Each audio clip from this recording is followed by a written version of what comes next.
அருட்பெருஞ்சோதி அருட்பெருஞ்சோதி தனிப்பெருங்கருணை அருட்பெருஞ்சோதி. அனைத்து ஜோதிட உறவுகளுக்கும், என் தாய் தமிழ் உறவுகளுக்கும், தமிழியல் சொந்தங்களுக்கும், பொதுமக்களுக்கும், ஜோதிட ஆர்வலர்களுக்கும் என் நெஞ்சார்ந்த நன்றியும் வணக்கமும். அனைத்து ஜோதிடர்களுக்கும் ஒரு அன்பான ஒரு பணிவான கருத்து என்னன்னு கேட்டிங்கன்னா, ஜோதிடத்தில் நாம் படிக்கிறதையும் கேட்கிறதையும் உடனே மனசில் பதிய வச்சுக்கணும். நீங்கள் இப்போ நான் சொல்கிற சில விதிகள் நீங்கள் கேட்கும்போது அல்லது படிக்கும்போது உங்கள் சிந்தையை சுற்றி குறைந்தது ஒரு 10 ஜாதகம் அணிவகுக்கணும். உங்கள் ஜாதகம், உங்கள் நண்பர்கள் ஜாதகம், உங்களுக்கு அறிமுகமானவர்கள் ஜாதகம் அப்படியே அந்த மனக்கண்ணில் வரணும். கேட்கும்போது இது அப்படியே அது டிக்கடிக்கும், ஓகே பண்ணும் மைண்ட். அப்போ மனப்பாடம் அப்படியே ஆயிக்கும். ஆனால் இந்த 10 ஜாதகத்துக்கு நான் சொல்கிற விதிகள் பொருந்தவில்லைன்னா உடனே அது அழிஞ்சிரும், நிற்காது. அப்போ ஜோதிடத்தை உள்வாங்குவது, ஒரு காணொளியை காணும்போது நல்ல கருத்துக்களை அந்த ஜோதிட ஆசான் சொல்லுகிறார் என்றால் சிந்தையில் 10 ஜாதகங்களை நம் மனக்கண் முன்னால் கொண்டு வர வேண்டும். அப்படியே மனப்பாடம் ஆகிக்க அன்னைக்கு அது மாதிரி பழகணும். பழகிட்டால் அந்த விதி எப்போவுமே அழியாது. அது அப்படியே நினைவுக்கு வந்துக்கிட்டே இருக்கும். நீங்கள் ஜாதகம் பார்க்கும்போதெல்லாம் அந்த விதி முன்னாடி நிற்கும், உங்களுக்கு சொல்லி கொடுத்துக்கிட்டே இருக்கும். ஒரு சித்தரை போல் அது செயல்படும். சரி, ஒரு ஜாதகத்தில் வீடு, நிலம், மனை வாங்கணும். எல்லாருமே குலதெய்வம் 5ஆம் இடம் தான் சொல்லுவாங்க. எனக்கு என்னவோ குலதெய்வம் 2ஆம் இடம் தான். அதுதான் வருமானம். அது இருந்தால் தான் அப்புறம் சாமி, காசே தான் கடவுளிடம். ஒரு ஜாதகத்தில் லக்கணத்துக்கு 2ஆம் இடம், 4ஆம் இடம், 11ஆம் இடம் பலம் பெற்றிருந்தால் அந்த ஜாதகனுக்கு வீடு, பூமி, மனை, வாகனம் உரிய திசாபுத்தி காலங்களில் உடனடியாக டோர் டெலிவரி செய்யப்படும். உடனடியாக கொடுத்துரும், தயங்காது. சரி, அந்த 2, 11, 4ஆம் இடத்தை பலமாக இருக்க வேண்டும் என்றால் எப்படி?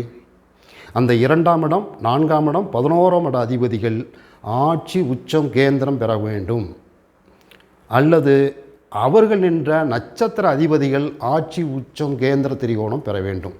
இது ஒரு ஃபார்முலா, முதல் வழி.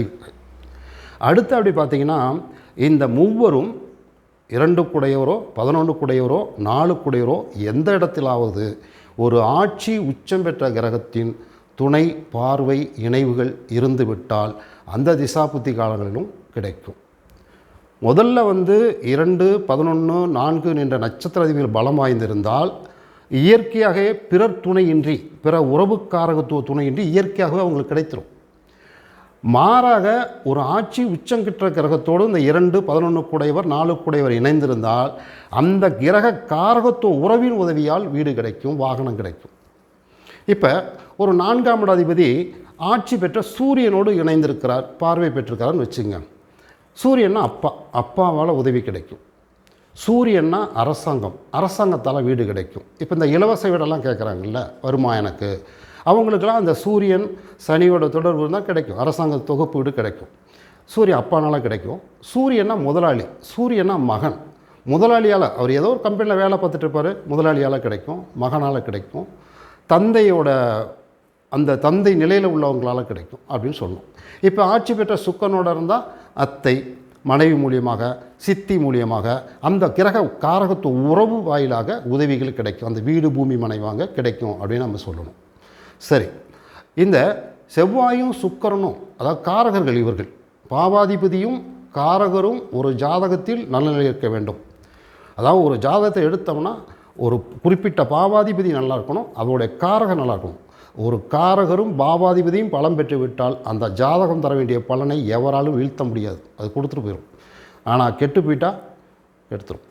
சரி, இப்போ தனுசு லக்கணம் பொறுத்திருக்கு. சுக்கிரன் 6ல் இருக்கார், திசை நடக்குது, வீடு கட்டலாமான்னு கேட்குறார். கட்டுவார்னு சொல்லணும். ஐயா 6ல் இருக்க மறைவு ஸ்தானம் இல்லை.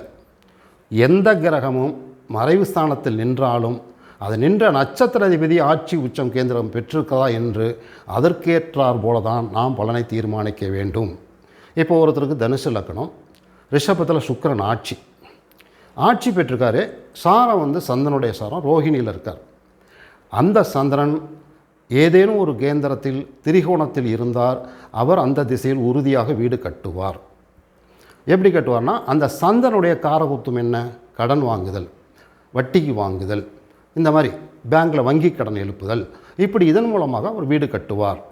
அதே போல் ஒரு ஜாதகத்தில் 2, 11, 4 பலம் இருந்தால் அந்த ஜாதகருக்கு அவருடைய தாயாரால் வீடு, பங்கு, மனை, சொத்து சுகங்கள் அமையும். அவர் அத்தகைய யோகம் பெற்றவர். அதுலேயும் அந்த 2, 4, 11 பரிவர்த்தனை எதுனா அது இன்னும் மிகப்பெரிய யோகத்தை கொடுக்கும். புரியுதா? இப்போ சந்திரனை வந்து பார்த்திங்கன்னா, இப்போ வந்து நான் 6ஆம் இடத்துல சுக்கரனை சொன்னேன். ஒரு ஜாதகருக்கு ஒரு நடுத்தர வயதில் வரார், ஒரு 55 வயது 60 50 வயதில் வராருன்னு வச்சு இங்கே ஜாதகம் பார்க்க, அவருக்கு 6 கூட திசைகள் தான் வீடு கட்டுவார். ஏன்னு கேட்டிங்கன்னா, அது 5ஆம் இடம் இன்னும் புத்திர பாவகத்துக்கு 2ஆம் இடம் குடும்பஸ்தானம், வீடு, பணம். அதனால் அந்த திசாபுத்திரி வீடு கட்டுவார். எனவே ஒரு ஜாதகத்தில் வீடு, வாகனம் வாங்குவதற்கு அமைவதற்கு 2, 11 பலம் பெற வேண்டும், 4ஆம் இடம் பலம் பெற வேண்டும். இது முதல் வகை. அடுத்த அப்படி அவர்கள் நின்ற நட்சத்திர அதிபதிகள் ஆட்சி உச்சம் கேந்திரம் பெற வேண்டும்.